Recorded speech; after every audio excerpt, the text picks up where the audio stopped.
There we go. We got the right one going now. Real quick, this is probably going to be uploaded a little bit later in the night rather than right away because I'm smart. I went over all my data on my phone. So now I'm like, I can't upload through 4G. I instead have to upload via Wi-Fi because I'm an idiot. But anyway, for those who don't know, as well as being a literature major, I'm also my third semester of American Sign Language. And as part of just I like to think as part of my personality, is that I like to look at society and social interactions and social norms and question them. Why do we shun certain things and why do we not like others? And that's what I do on a normal basis. And I'm not here to complain. I'm not here to bitch and whine. I'm here to want to understand and learn and understand why. For those who have taken a separate language, you might be able to help. But primarily this is going to be for those who are either hard of hearing or deaf. Because I am taking ASL 3, an intermediate ASL course. And for those who are of hearing, or at least understand what I'm saying, someone put a translation in the comments, please, so people can just like it, and then they can go over there and just read that instead of this, because I don't have a way of doing captions, and I can't guarantee the auto caption is going to work.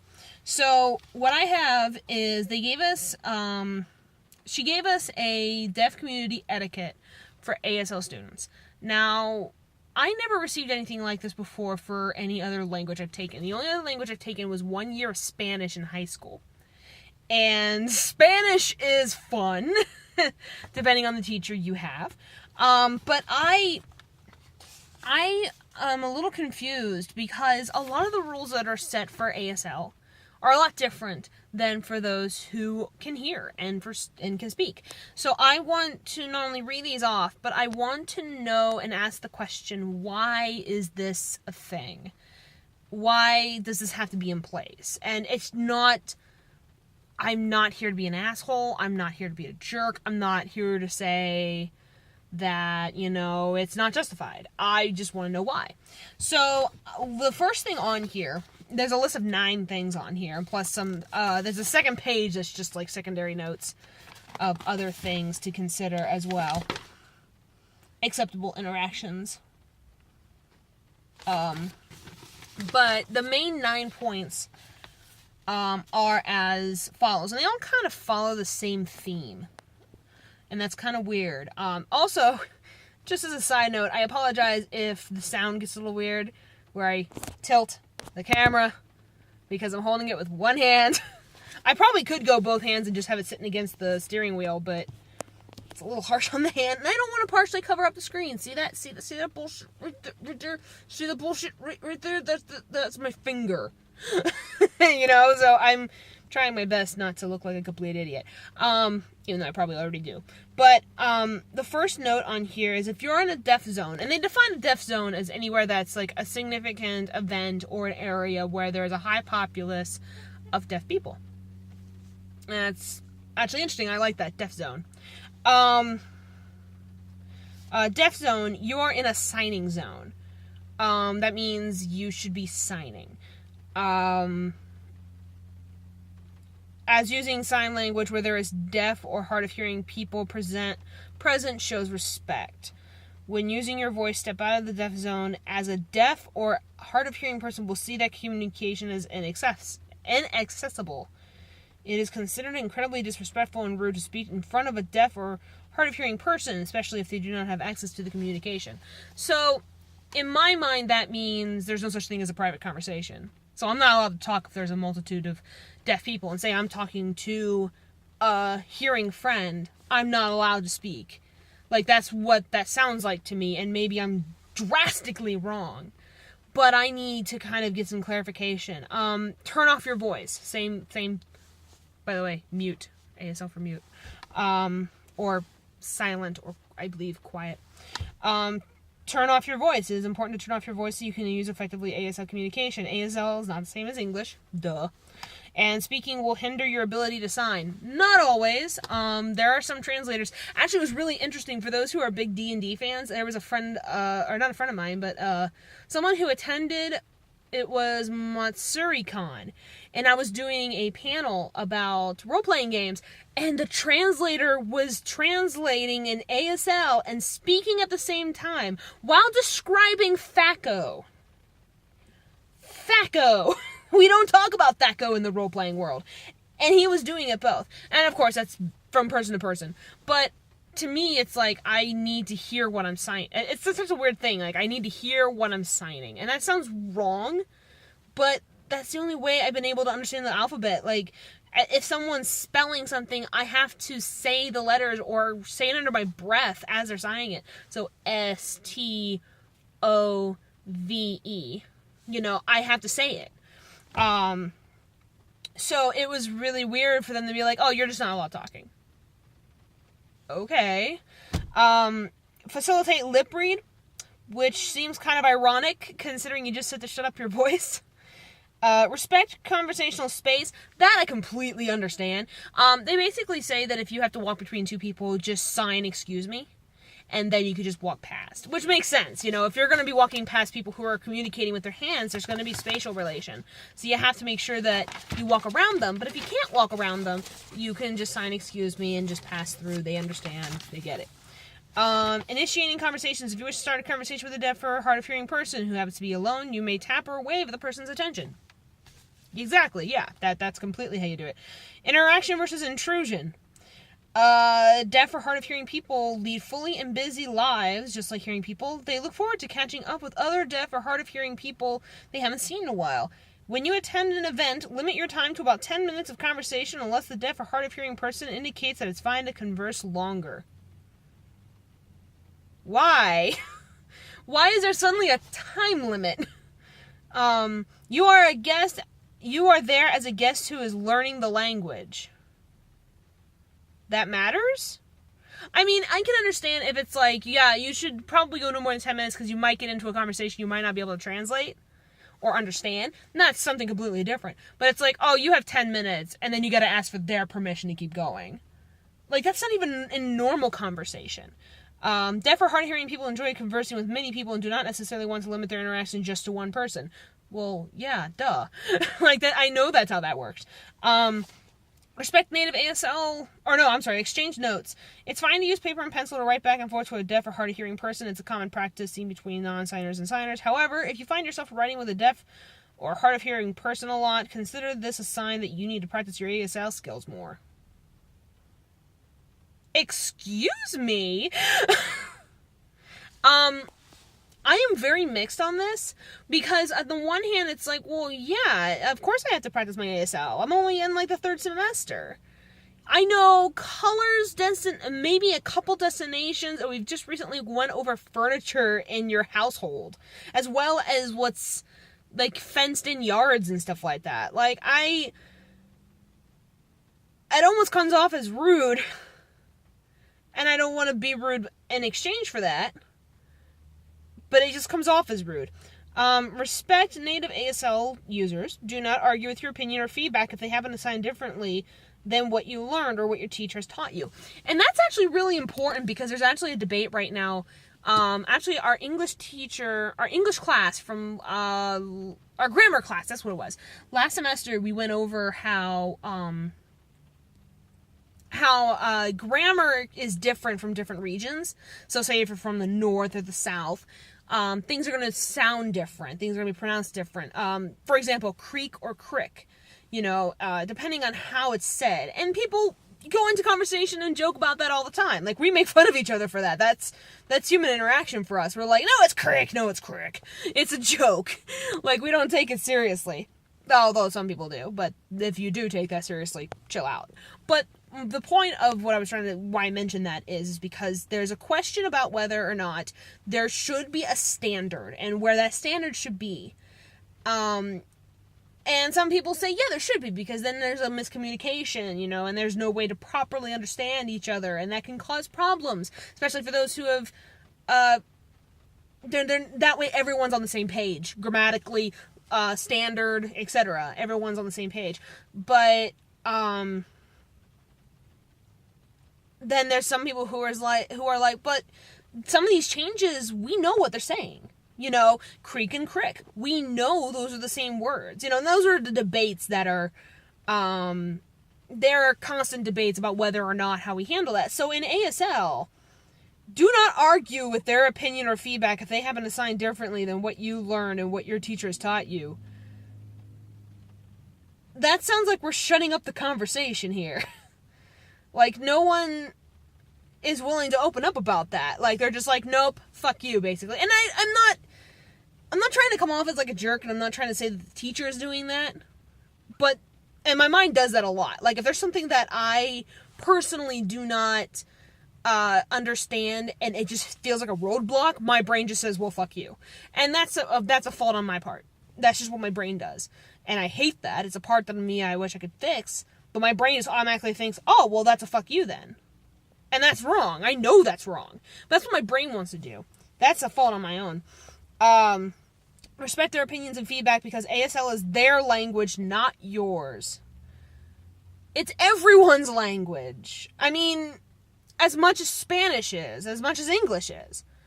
You know, as much as any other language. Many signs can vary depending on where you live. Yeah, like I just said. Some differ between states and cities. And your age. Older, deaf, and hard of hearing individuals sign differently than younger. That's also true.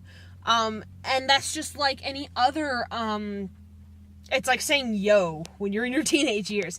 But when you get older, you kind of go away from that. So I can understand where there would be multiple ways to say a sign. In fact, I think someone in our ASL class last semester said that there's like over 50 different signs for pizza. Like, that's insanity. But I feel like that is such a jerkish move. And I mean, maybe it's not right of me to make any kind of commentary regarding the whole system, because, I'm not deaf. I don't pay attention well, to be fair. ADHD is a thing, but I still observe, and I still want to learn and understand. So, for anyone who is like, well, you're a hearing person, you don't have an opinion, that's just like, you're a white person, you have no opinion on race. So, I'm slightly confused, because I feel like this is just an opinion, okay? This is not fact. Never take anything I am about to say regarding ASL as a fact. Maybe it's the way it's worded. Maybe it's just the way it's presented. But it feels like there is this attention-seeking going on, and that's not right for me to ever think that of anyone. But there is something going on when you read a page that says, don't fight with anyone about the way something is said. And that feels weird to me. And I understand, you're using your hands. There's only so much you can do with your hands. You can only make so many letters and signs before you run out of things you can do with your hands, You run out of things you can say and do, and I understand that completely. But when you're being told, don't fight with someone because someone showed you a different way of signing it, and that sign language varies from city to state. So, from what that tells me is that ASL is not very, strict in the way that they handle some things. I mean, maybe there are, and maybe I will get flack for making this video. But why I'm asking all of this is because I want to thoroughly understand. Because actually, as long as I've been in this class, I have yet to go to any deaf community events. And mostly it's because I don't feel like I understand everything that is involved in the class. And I feel like if I do one wrong thing, I'm going to be shunned. Like, I'm going to be hated. And I shouldn't feel that way. And that's not necessarily anyone's fault. That's also why I want to understand why the social constructs are the way they are. And mind you, we have been taught a brief on the past histories of deaf communities and what's happened to their rights of education and humanity. It is ridiculous what people would do to cure deafness. And it's insanity what they were done and treated, and it's shit. But I guess what I'm trying to get across is that for some reason there are such different rules with ASL than there is with any other language. And I understand silence and hearing are a completely different thing. I can't stand silence. If I go deaf, I'll go insane. Because I can't sleep at night in quiet. I have to have a fan. I have to have sound. I have to have background noise. Whether that be soft music or crickets, something. I have to have something playing in the background so I can sleep. I'll go insane. And that's not me saying that ASL people are insane. That's me for my personal problems and issues, that if I ever am in a situation where it's dead silent, there's a reason why I don't stay in libraries very often. If I do, I bring headphones. I can't stand silence, and it drives me insane. But I'm also trying to think, what is it about that silence that creates such a weird and yet interesting social construct in the way that the language is structured and in the way that the societal norms are. I don't know. I kind of just want to further understand that.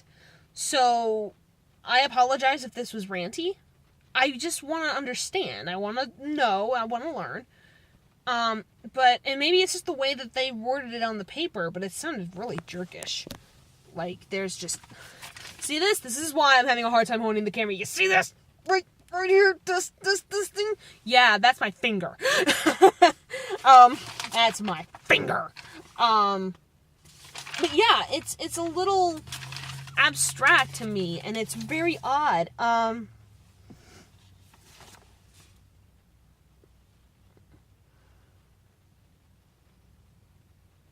There's another one on here. It's like signing with a deaf friend or one, it's an unacceptable interaction. Signing with a deaf friend or one individual. Once you pass intermediate ASL 2, this does not provide you with the exposure to individual variations in ASL signing styles or accurate feedback, since it is likely that the deaf person will slow down and code switch with you. Additionally, it does not build your familiarity with the larger deaf community. You need to step outside of your comfort zone and seek out new and multiple interactions. Well, right, okay, so you're saying that I can't... I'm confused on whether this is just for the class, and maybe that's all this is. Maybe in the long run, this video was for nothing, and maybe this is just class. Maybe it's completely different in real life. Maybe it's completely different. Maybe this has nothing to do with the real world. Maybe this has nothing to do whatsoever with the way the real world works for the ASL community, because that sounded like it's only for the class. And yet there's no actual explanation for it. Going to a deaf church and watching the service, or going to a deaf movie or play watching, this provides you with no interaction at all. You are passively receiving visual stimulus, but not actually using the language. No, but I can figure out and try to translate. I mean, maybe this is just for the class. Oh, it's not acceptable for you to go to a deaf movie. Sorry. Like, that's what it feels like. Maybe, I don't know, and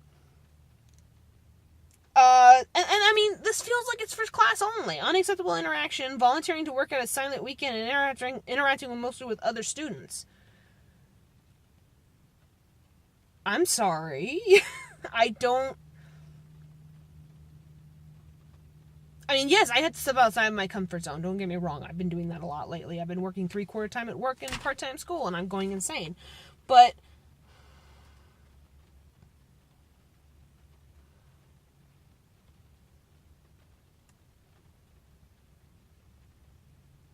maybe this is just for class. I don't know. Maybe this is just a class thing. Going to the same event more than once and doing the same type of participation, whether seeking out varied experiences. Interacting with staff and faculty related to KSU or the KSU events. Okay, so is this just for class? That this isn't how it actually works? And that you're allowed to speak around other deaf people? It's okay?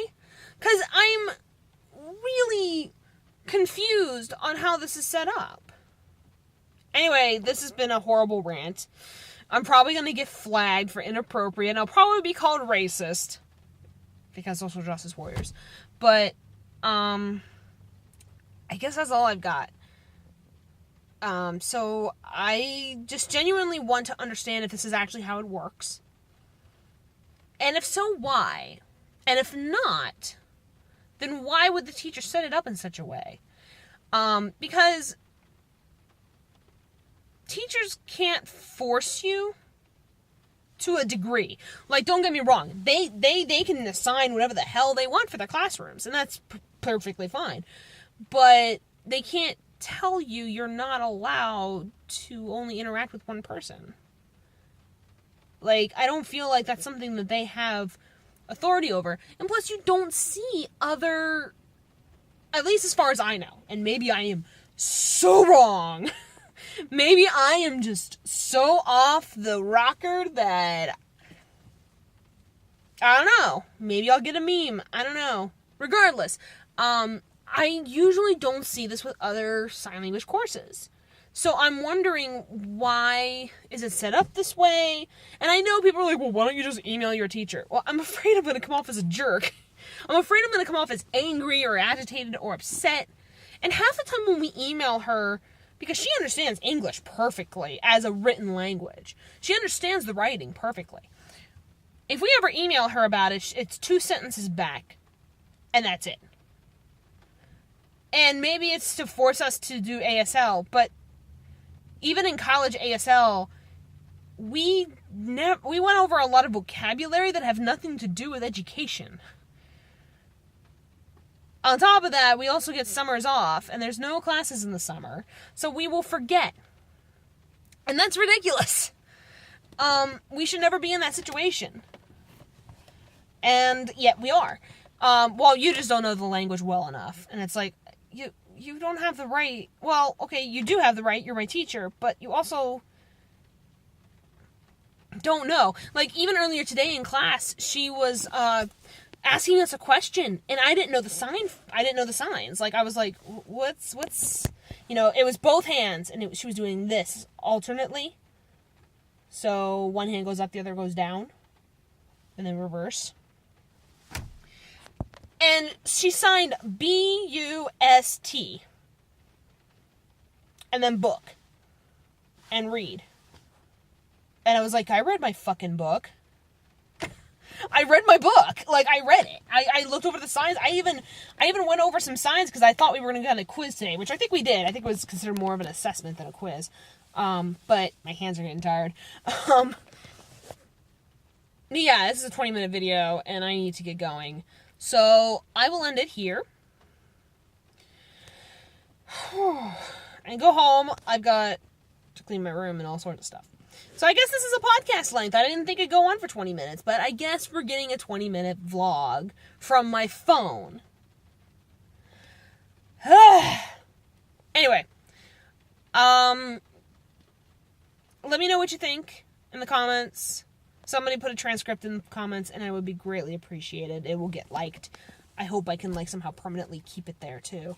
Because it's not fair that only a handful of people know. You gotta have captions. You better make sure your captions are good. I'm talking to you, auto-caption YouTube. I'm talking to you. Jerks. Who keeps mistranslating shit. Anyway, I'm gonna get off here. And I will talk to you all later. I want to understand. I want to learn. So, let me know. I'll talk to you all later. Peace out, and y'all have a good one.